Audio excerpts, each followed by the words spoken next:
been to Mars, but I did find myself high above the earth, ready to puke my guts out in a tiny propeller plane over the sinful Nevada desert.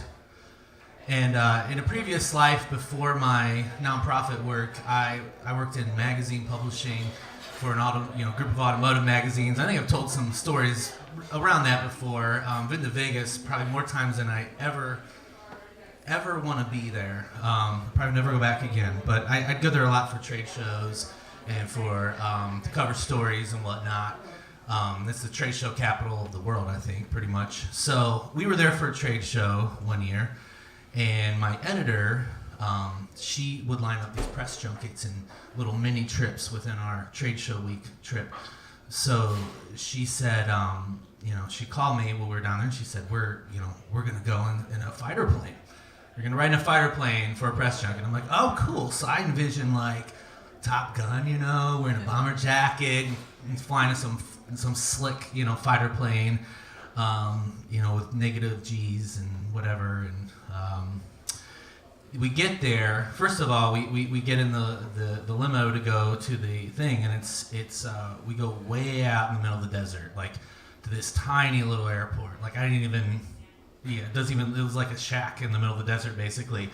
The only airport I knew about was McCarran Airport, and if anyone's ever been to Vegas, as one aside, McCarran Airport's interesting because as soon as you step off that plane, you know you're in Vegas because you hear that maddening symphony of slot machines. The music coming from the slot machines. Basically, as soon as you step off that plane, and you hear that the whole time you're there. It becomes this it's this sing-songy chime.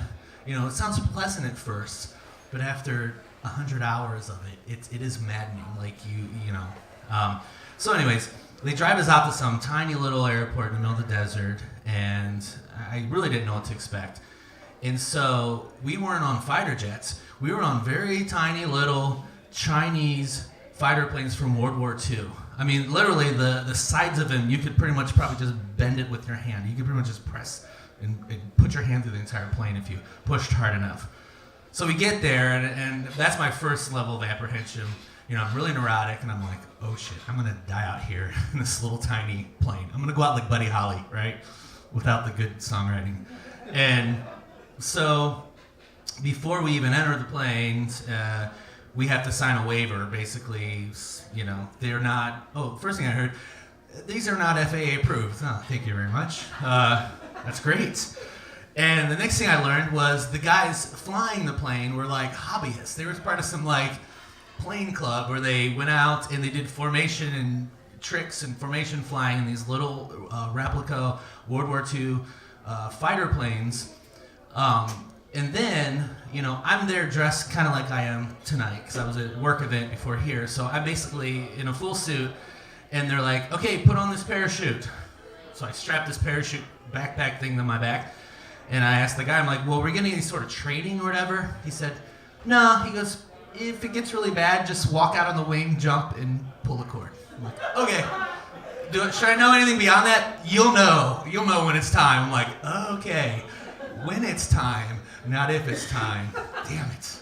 So my instinct was like, don't do this, I didn't want to be a wuss, and my editor was there, and I had to go through with it. It was a advertiser or potential advertiser, so I just had to go through with it. I said, okay, this is my fate. I've signed my life away.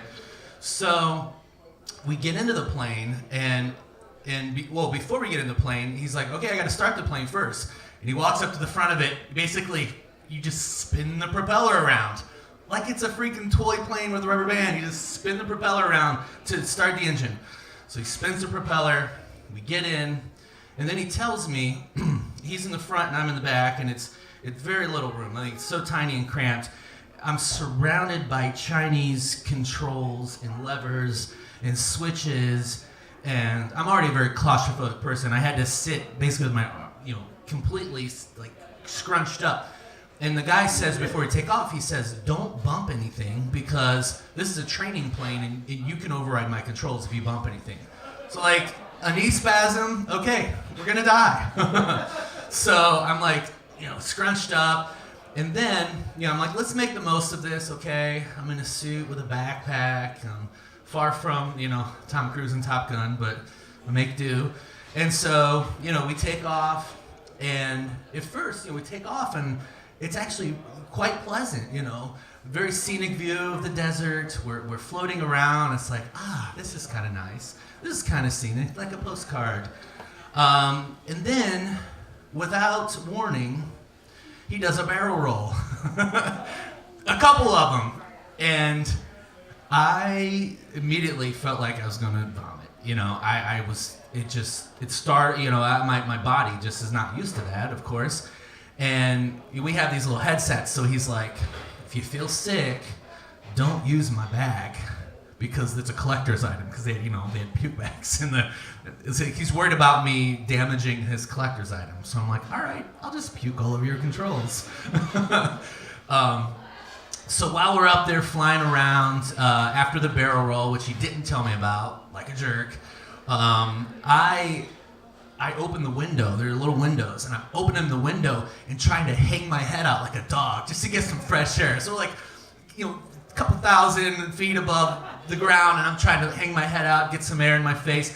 And it went from like pleasant, scenic desert scene to don't puke, don't puke, don't puke. It was like being drunk with the bed spins, but the whole earth is spinning around instead of the bed.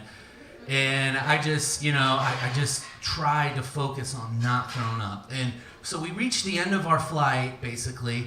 Okay, he said, we're gonna go down now. But then he quickly said, we're not cleared for landing yet. So after I thought we were gonna land, I was up there another half hour or so, because they were just waiting for permission to go back down. And, that was the longest half hour of my life. And so we finally descend. Obviously, I made it alive. And we land, and, luckily, after I got on the ground, I no longer felt like I had to throw up. And I'm glad I did it inside of his plane, his little tiny tin can plane. And so we go back into the airport area, and I see my editor, and she said, how was it? And me trying to save face, I'm like, oh, it was great. It was a lot of fun. How was it for you? She's like, it was all right. I just puked in the bathroom. Now I feel a lot better. So I guess I wasn't the only one. So anyways, don't go flying on those little Chinese planes.